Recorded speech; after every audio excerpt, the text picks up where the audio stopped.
Praise the lord. నేటి వాగ్దానము. దేవుని మాటలన్నీయు పుటము పెట్టబడినవే, ఆయనను ఆశ్రయించు వారికి ఆయన కేడెము.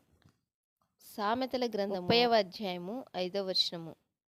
నీ మాట మిక్కిలి స్వచ్ఛమైనది, అది నీ సేవకునికి ప్రియమైనది.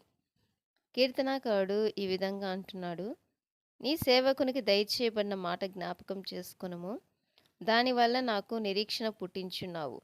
దేవుని వాక్యము మనకు నిరీక్షణ కలిగించేది. తెల్లవారకు మునిపే మొరపెట్టి తిని నీ మాటల మీద నేను ఆశ పెట్టుకుని ఉన్నాను. ఎందుకంటే ఆయన మాట ఇచ్చి దాన్ని స్థాపించే దేవుడు.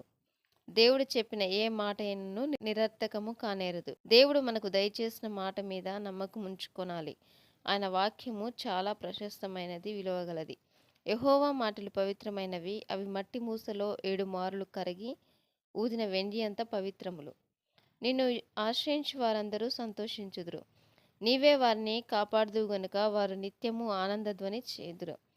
యెహోవా నీతిమంతులను ఆశీర్వదించు వాడవు నీవే. కేడెముతో కప్పినట్టు నీవు వారిని దయతో కప్పెదవు. కావున నీ నామమును ప్రేమించువారు నిన్ను గూర్చి ఉల్లసింతురు. ఆమేన్.